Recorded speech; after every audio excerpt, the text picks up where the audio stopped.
ஐயா பிரம்மஸ்ரீ சர்க்குரு நித்யானந்த சாமிகள் ஆசியோடும் சித்தர்களுடைய அருளாசியோடும் உடுமலை பிரம்மஞான குழு சார்பலியும் என்னுடைய சார்பலியும் அனைவருக்கும் ஆத்ம வணக்கம்.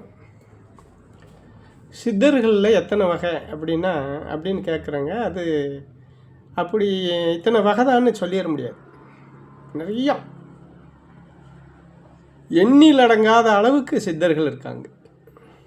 எண்ணில் அடங்காத அளவுக்கு அவங்களுடைய செயல்பாடு இருக்குது. அவங்க செயல்பாடை ஒரு வரியில் சொல்லியோ ஒரு வார்த்தையில் சொல்லியோ அதை சொல்லி முடிச்சிட முடியாது. அப்படி பார்க்குற போது சித்தர்களில் வகை வகை உண்டு. அந்த வகையில் பார்த்திங்கன்னா பால வர்க்கம், மூல வர்க்கம், கைலாய வர்க்கம்,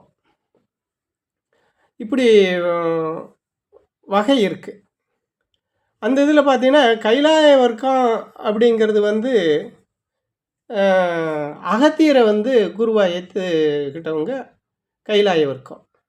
அதே போல் கம்பளி, சட்டைமொழி, இவங்க சித்தர் இவங்களெல்லாம் இவங்களெல்லாமும் இந்த கைலாய வர்க்கத்தில் சேர்ந்தவங்க. அதுக்கடுத்து பார்த்திங்கன்னா முருகப்பெருமான சித்தனாக ஏற்றுக்கிட்டவங்க அவங்க பால வர்க்கம்.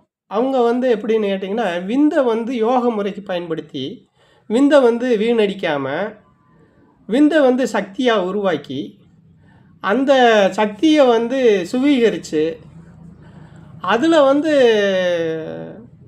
பயணம் பண்ணினவங்க மூல வர்க்கத்தினர். அதுதான் நம்ம குருவை நம்ம திருமூலரை குருவாக ஏற்று இப்போ நம்ம செய்கிறது அந்த பயிற்சி தான். இப்போ நம்ம செய்கிறது முருகனை குருவாக ஏற்றுக்கிட்ட திருமூலரை குருவாக ஏற்றுக்கிட்ட நம்ம இப்போ இந்த யோக முறை எப்படின்னு கேட்டிங்கன்னா இந்த திருமூலருடைய இதில் தான் நம்ம பயணம் பண்ணுறோம், இவரை குருவாக ஏற்று. அப்புறம் இன்னொன்று பார்த்திங்கன்னா இதில் இன்னொன்று பார்த்திங்கன்னா குண்டலினி அதை பயன்படுத்தி யோக முறையில் பயணம் பண்ணனவங்க இருக்கிறாங்க.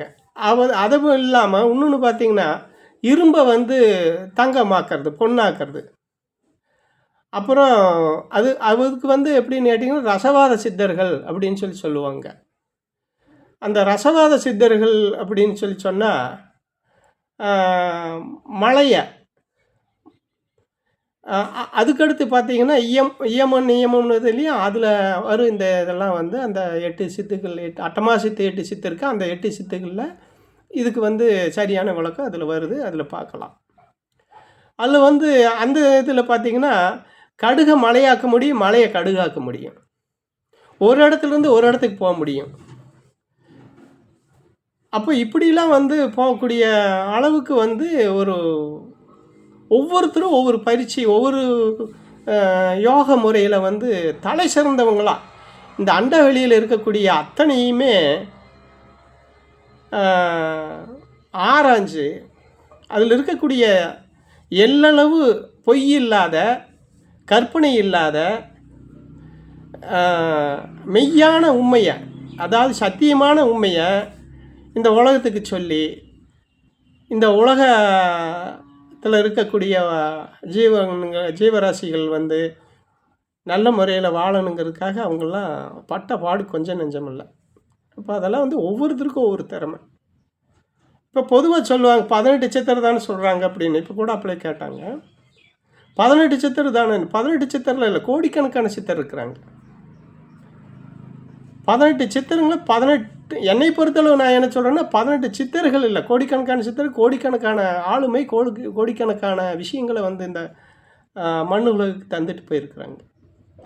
18 சித்தர்கள்னு சொல்கிறத விட என்னை பொறுத்தளவு நான் என்ன சொல்கிறேன்னா 18 சித்துக்களை 18 சித்துக்களை கற்றுக்கிட்டவங்க இந்த சித்தர்கள் எல்லாருமே. அதைத்தான் 18 சித்தர்கள் மட்டும் இவங்க எதை ஒரு கணக்கு சொல்கிறாங்களோட்டா இருக்குது. அவங்க 18 சித்துக்களை அவங்க கற்றவங்களாக இருக்கணும் அப்படிங்கிறது என்னுடைய கணிப்பு. அப்படித்தான் நான் நினைக்கிறேன்.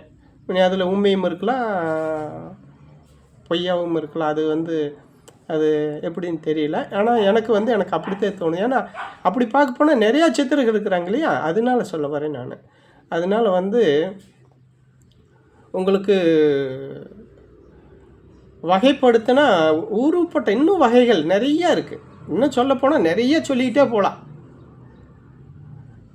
64 சித்தர்கள் இருக்காங்க, 34 சித்தர்கள் இருக்காங்க, 85 சித்தர்கள், இப்படி கணக்கு ஒவ்வொருத்தரும் ஒவ்வொரு வகைகள் வந்து நிறையா இருக்குது. அதனால் வந்து அதை இவ்வளவுதான் அப்படின்னு சொல்லிட முடியாது. இப்போ ஒரு பாட்டு இருக்குன்னா அந்த பாட்டில் ஒரு சித்தர் இருப்பார், இன்னொரு பாட்டில் அந்த சித்தர் அந்த பாட்டில் வரமாட்டார்.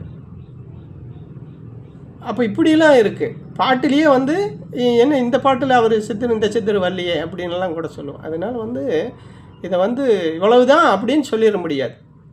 அவ்வளவு ஒரு பெரிய பட்டியலான விஷயம் சித்தர்களுடைய வகை.